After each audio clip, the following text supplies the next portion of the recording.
You're listening to the Balanced Educator Podcast, episode number 128. Welcome to the Balanced Educator. We're your hosts, Kaylee and Josiane from EduCalm. Our intention is to equip and empower you to feel more calm, balanced, and joyful in all aspects of your life.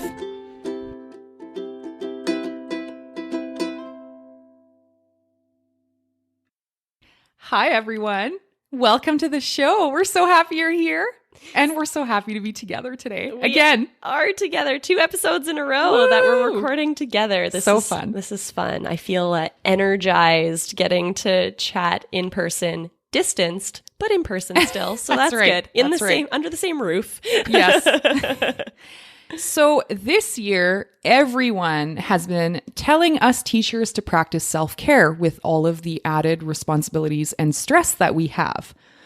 But when do we find the time for it, right? So self-care does not have to be this restricted thing to outside of your workday, and it doesn't have to be an added task on your to-do list.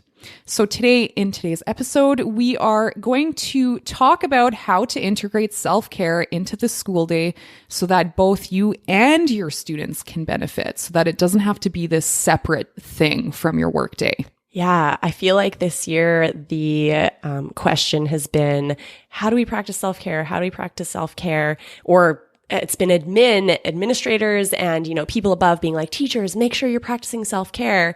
And then I know for myself, especially right at the beginning of the school year, I was like, yeah, but when? Like, it's not like you're giving me extra time to practice self-care. I do recognize that I need to practice self-care, but it's getting harder and harder with all the to-do things on our list. So we're going to share a list today. Before we get into the show, we're so excited to share this week's sponsor with you, Pockets Change. Pockets Change is building financial resilience through hip-hop pedagogy. If you aren't sure what hip-hop pedagogy means, you're going to have to listen to our episode 120 called Teaching Financial Wellbeing, where we interviewed one of the founders of Pockets Change, Andrea Ferrero, and she taught us that finance education is more than just numbers. It's a tool for self-care and social justice. Pockets Change provides workshops, curriculum, and professional development where students, parents, and educators develop an understanding of their personal relationship with money. They learn new ways of thinking and talking about money, and they develop the skills to take action and advocate for themselves and others. I've used their curriculum in my classroom, and I just really loved how their lessons make talking and teaching about money feel really easy. Money can sometimes feel like a scary topic, but they break it down and make it feel not scary at all. Find your flow with finance. Discover how hip-hop pedagogy can bring money to life in your classroom at pocketschange.com/hip-hop-finance. So again, that's pocketschange.com/hip-hop-finance.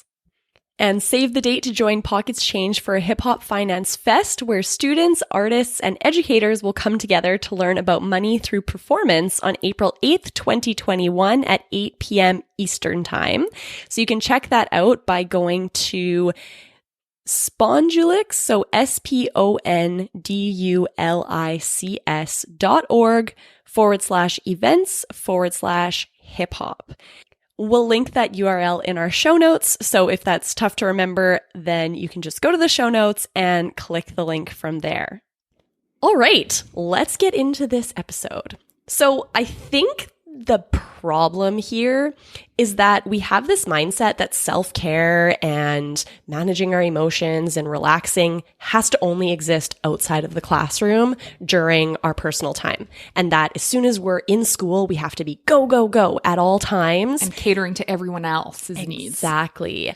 And I think that this year, both you and I kind of played with this idea of like, maybe that's not the case. We want to challenge your thinking here, everyone. Because we've been challenging our own thinking here. I'm like, what if we don't always have to be in a rush? What if we can take time to manage our own emotions in the classroom with our students? I believe for you and I, this is the silver lining of the pandemic, right? Because we've just realized, why are we go in the classroom? Who is that good for? Yeah. Right? It's funny because, we're always talking about self-care. We're talking about wellness. We're talking about awareness, mindfulness, all these things. And we haven't perfected it. At the beginning of this school year, I was burning myself out trying to create this version of a online course that I had in my mind, and it just in a pandemic, and it just wasn't feasible. And then I got to the point that I was like, I need to switch my mindset. This isn't sustainable. And that's when, as always, you and I started chatting about how things are going. We and just coach solutions. each other all the time. Yeah, it's very nice. Free coaching. So so we just kind of started riffing and talking about how could it be different? What if our mindset was different? What if we decided I don't need to rush to get all these things done? What if we, instead of going broad, we go deep in what we're teaching? What if instead of thinking, I don't have time to do this with my students, or, oh, they asked a really good question, but I don't have time to get into it, or, oh, this discussion is going more in depth than I was expecting. Let's push it aside so that we can move forward. What if we're just okay with being okay, this is what we're focusing on. We're going in depth with this instead of trying to get all the curricular outcomes done. We're doing what we can do well. And we're taking our time with what we can do and making it effective and useful and well-rounded. Okay. And I've had the richest conversation with my students that I've ever had as a teacher. The level of thinking and critical thinking that my students have done because of this space that I've given myself to slow down and to go deep, like you just said, into what's really important has been the best thing ever. Yeah. And I still, literally every day, I catch myself. When I'm driving to school in the morning, my brain is in hyperdrive. To do. Yeah. And all the things I want to get done. And, oh, will I be able to get to this next thing? Will I be able to get to the next quiz in time? And then every day I have to recognize those thoughts, recognize the sensation that I'm feeling of being rushed, and then say, stop. No one is putting this on you. You are putting this on yourself. Yes, you're creating this. You're creating in your mind. Yes, you're creating this problem. I am inventing this problem. I'm inventing this rushed. I'm creating the story in my mind that I have to get to this point by this time. Those pesky thoughts, am I right? Yeah. So it's really been a practice for me today, literally today, but also I was doing this morning, but also this whole year so far of really paying attention to my thoughts and my preconceived notions and asking, okay, whoa, this isn't feeling good. Is there a better way? Whoa, Nelly. Is there a better way? Can I look at this differently? Can I create a new paradigm? Can I have a different perspective? And can I choose the intention of slowing down and being more intentional with each moment? Yes. So now that we've taken a deep dive, I think we should kind of get into what are the concrete ways that we have been doing this in our attempting to do this, because of course, like you just said, it's never perfect. It's always a work in process, or no, that's not how you say it. In progress? Yeah. In process. Makes sense still. Yeah. And so there are ways that we can practice self-care in the classroom, and we've realized that doesn't just benefit us as teachers, but our students. It's very obvious that they can feel it too, and it helps them to feel their best as well.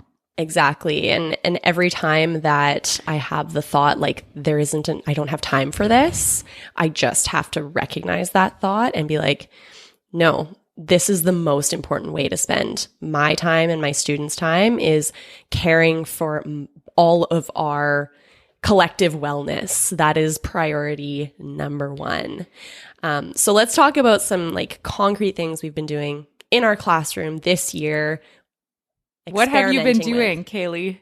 Well, tell me all the things. Yeah. First thing has been doing a mindfulness practice daily. Of course. So I do EduComm Classroom with my students at the beginning of class every day. And even though, I've been doing mindfulness in the classroom with my students for years and years now, I know the outcomes. Still, there's sometimes a voice in my mind that's like, maybe I should skip the practice today. We don't have enough time. And every time I have to reframe that and be like, this is the most important thing.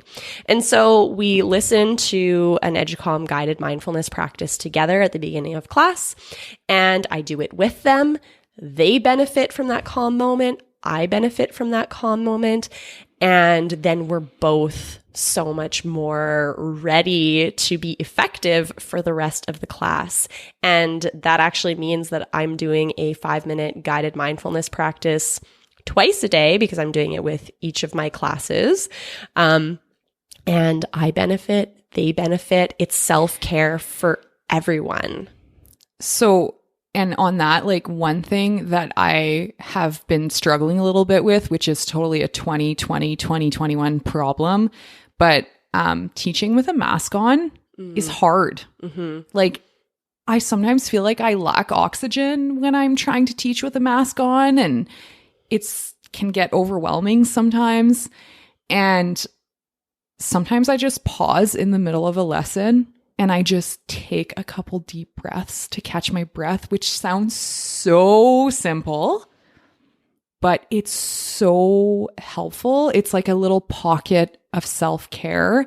It's a little moment where I see the kids also pause and take a deep breath, because people can't help it. When you take a deep breath, they'll take a deep breath. It's just how it goes. Mm-hmm. And so taking those little moments that I feel like I didn't really do before, and also I just thought like it's awkward, right? You just like stopping a lesson and you're taking a deep breath, but now it's like I need it. Yeah. But now I'm realizing like how much of a difference it makes, and it's not awkward. I love that. I think there's this feeling as a teacher when you're in front of the class that like the worst thing that could happen is that there's like an awkward silence or when you're giving a presentation or doing a podcast. If there was, if we stop for a millisecond to take a deep breath or collect our thoughts. Everyone benefits. Yeah. So nice. I love that. Yeah. So another thing that I have been doing, and I don't do this every day, but I try to at least once a week, is after mindfulness, I often give my students a journaling time where they can either do like a brain dump or gratitude, or sometimes I give them a specific topic because it's like pre-teaching to something else or whatever. But I will now sometimes take the time to journal as well with them. And usually when they journal, it's like 5-10 minutes max after mindfulness. And yeah, I'll do it with them. And it's just like this little moment where I get to just focus on myself instead of answering emails or correcting. And like in the grand scheme of things, we always think as teachers, like we need to go answer all those emails and whatever. But like at the end of the day, I still have finished my work, Yeah. And we don't realize like 5 minutes it's not that much. I love that you said like during this journaling practice, you're actually journaling too. So as teachers, we, like you said, we always feel that we have to use every spare second to get work done. We have to be productive, nonstop, all the time. And it's good to practice what you preach. If you're teaching your students that journaling is a good exercise to help them process their emotions, to help them just explore their creativity, to explore their thoughts, practice what you preach, do it with them. And then everyone is benefiting. And I find oftentimes when I'm practicing things with my students, I'm doing it with them, because I'm actually experiencing the thing that I've asked them to do, I get ideas and I recognize things within myself, and we have better discussions after, and I'm better able to support them. And like, let's be clear, your brain as a teacher is going to keep telling you don't have time for this. My brain literally tells me this every single time I sit down with my journal with the kids. It's like, no, you don't have time. You need to go do this other thing, corrections or whatever. You have the time. Just tell your brain, no, I'm still doing it, even though I don't have time. And like, you will benefit. And it's something, so at the beginning of the year, so I'm teaching ELA this year, and I hadn't taught grade 6 ELA ever. So it was like I had taught grade 4, 5 ELA, but not grade 6. And I wanted to read some of the novels to see if they were novels that I'd want to read with the students. So at the beginning of the year, I kind of got in this habit of taking a reading period with my students to like read these books that I might actually, do a novel study on.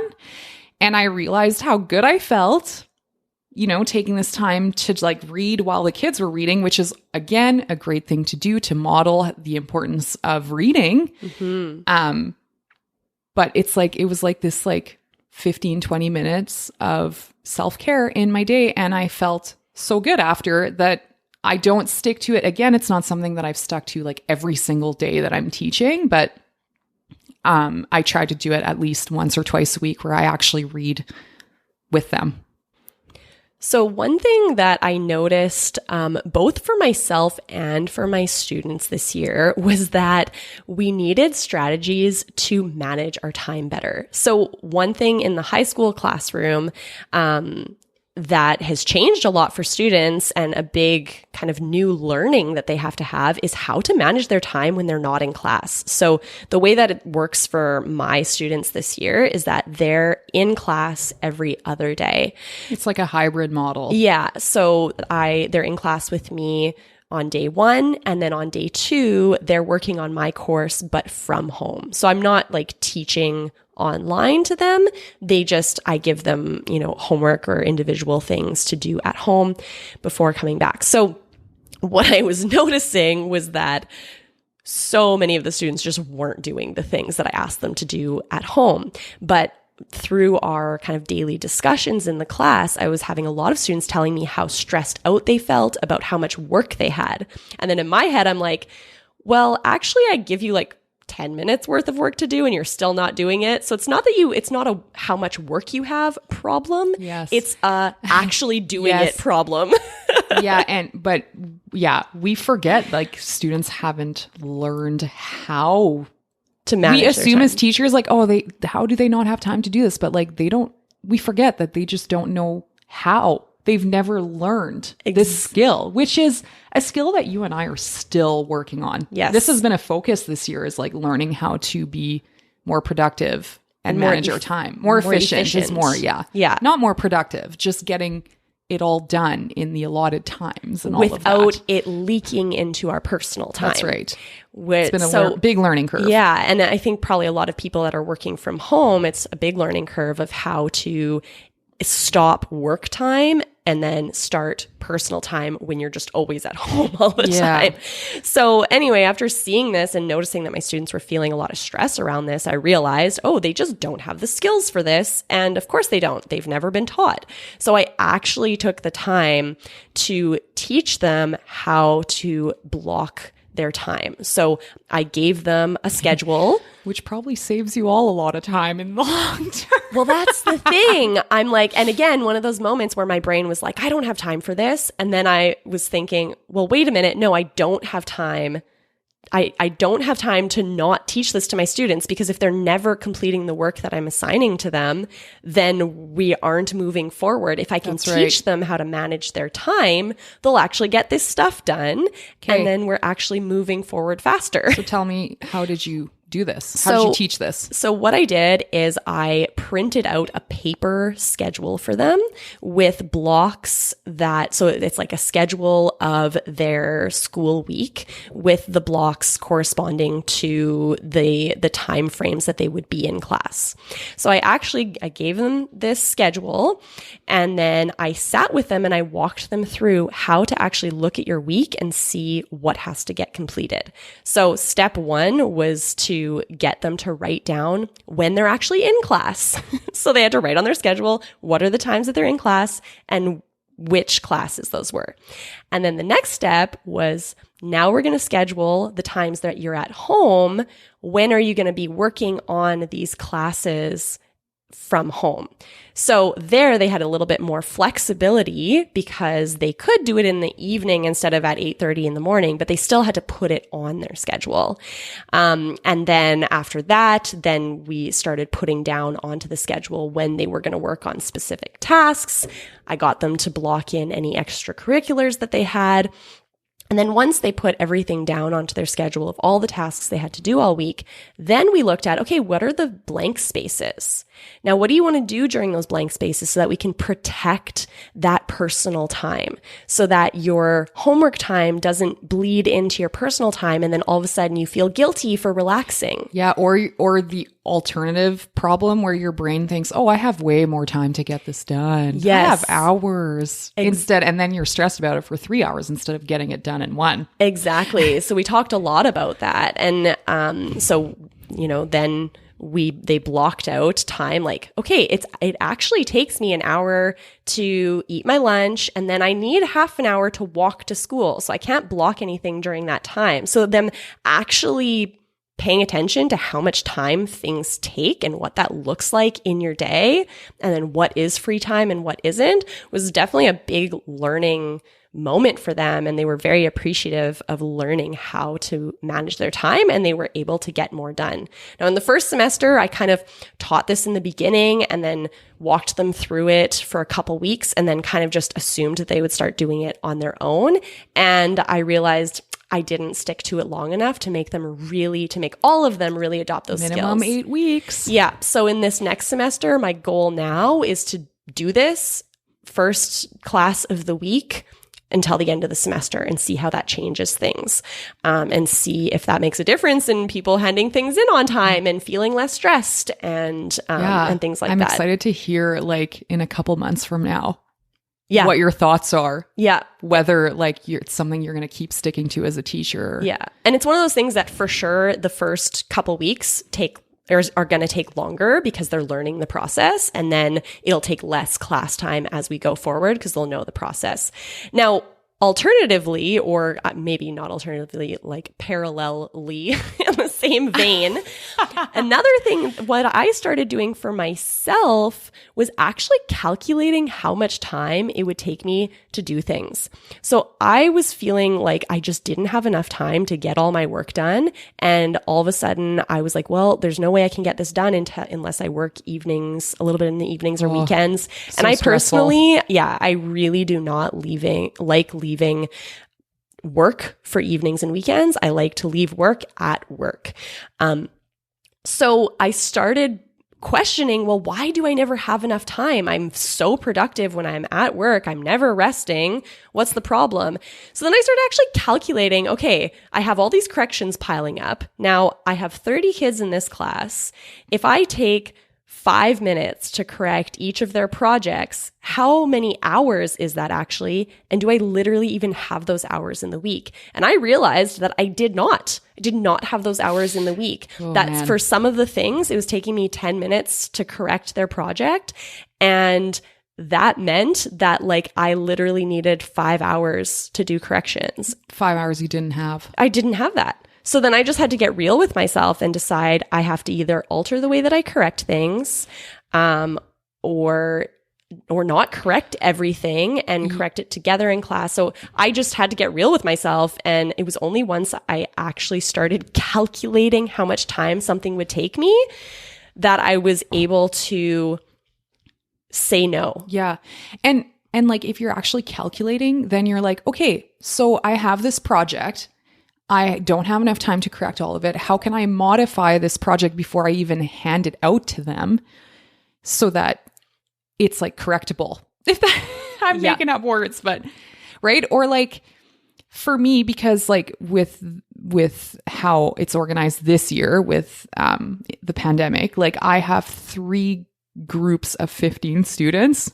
It's like just so that everyone can socially distance and all of that.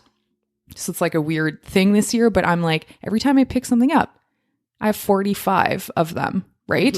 So it's kind of along the same idea where like I can't correct all 45 of these start to finish.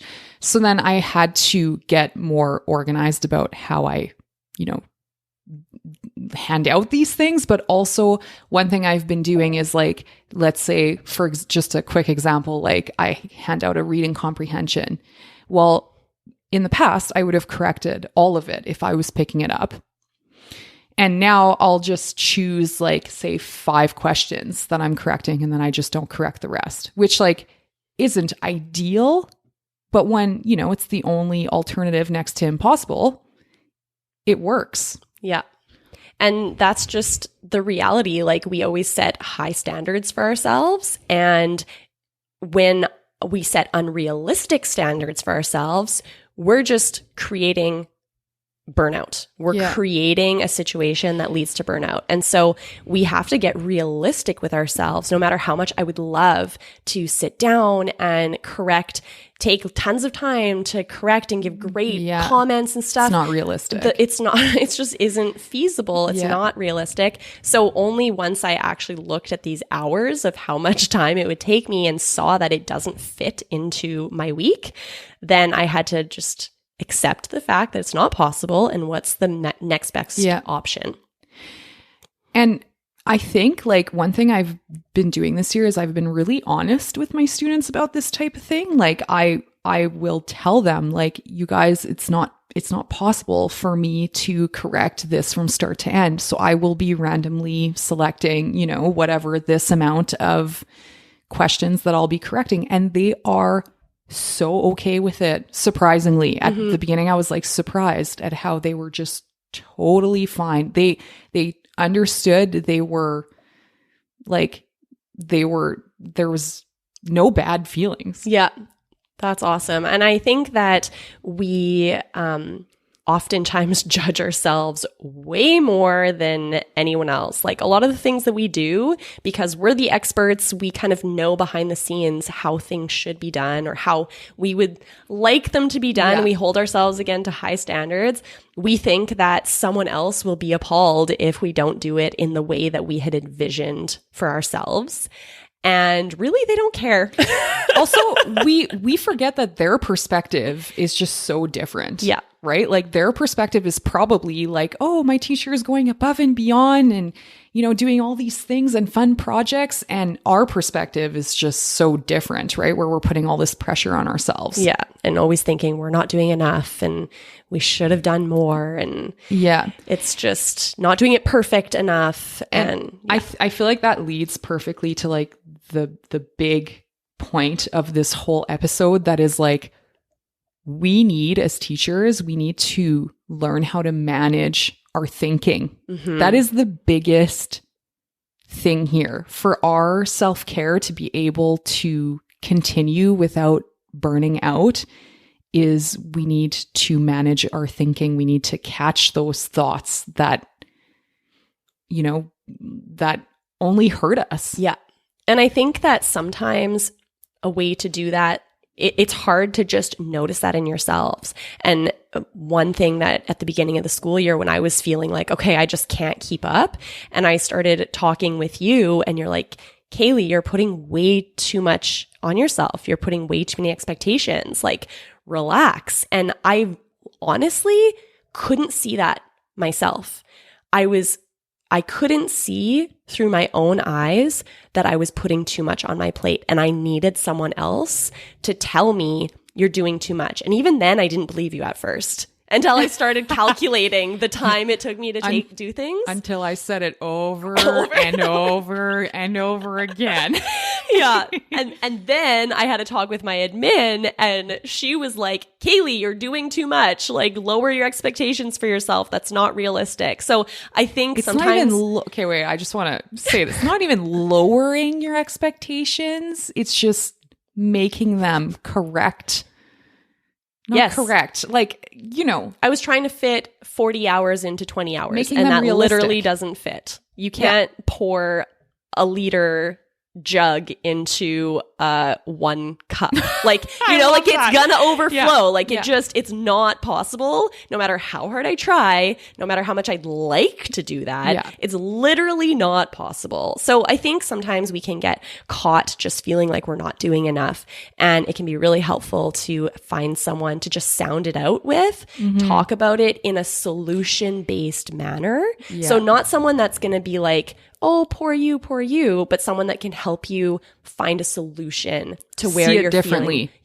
To where you're feeling overwhelmed and point out. Or catch your thinking even around it. Yeah. So, and if you don't have someone that you can talk to out loud that you feel like will help you to find solutions, journaling can be really helpful. You know, just write out all the things on your mind, do a brain dump where you're just literally listing anything that is on your mind until you've run out of things to write, and look at it with a loving eye and look at what you've written and notice if the thinking isn't helpful. Yeah. And of course, practicing mindfulness can be really helpful to teach you how to watch your thoughts and not believe them right away. Yeah, so true. Yeah. And also, like, I think we forget that we have all these little humans in front of us, and they're also great sounding boards. Like we think we can't talk to our students. And of course, there's obviously a limit. Yeah. But I just feel like this year I've been just the type of group I have. Like, I've been very open with them about how I'm feeling and how things are going. And generally things have been going very well. But, you know, when things are maybe a little bit difficult, I'll be open with them. And they're so receptive to that.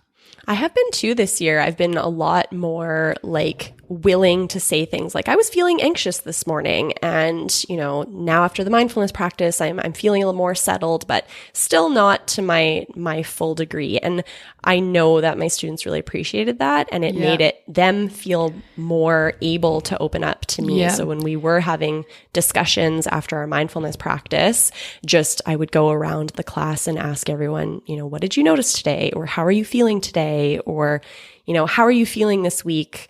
Or how stressed are you feeling on a scale of 1 to 10, and ask them to put their fingers up. Just these check-ins with them that helped me to gauge where they're at, which helped me to, oftentimes when they were feeling stressed, I was also feeling stressed. So just seeing that correlation was interesting, but having that time to just talk about our emotions and where we're at that day has been very helpful this year. Little pockets of self-care. Yeah.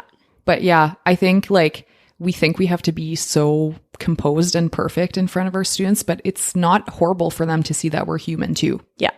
And we need these little moments to come back, right? To find ourselves, to take care of ourselves. Yeah. And when we're taking the time to take care of ourselves in the classroom, we are modeling to our students that it's important to take care of yourself, that it's important to do things that help you to manage life and to perform at your best and put your best foot forward. And showing that to your students is so important. So we hope that this discussion has helped you to reframe your thinking around self-care, and that it doesn't have to be something that you add to your to-do list or that has to happen outside of the classroom, but rather something that you can be integrating in small pockets, small moments throughout the day, and that you can share with your students because they need pockets of self-care as well. And those are the little moments that will help you to keep going in a healthy way. Yeah. Exactly. So if you want a tool that makes it really easy for you to practice self-care with your students every day, we invite you to check out our social emotional learning and mindfulness program for the classroom called EduCalm Classroom.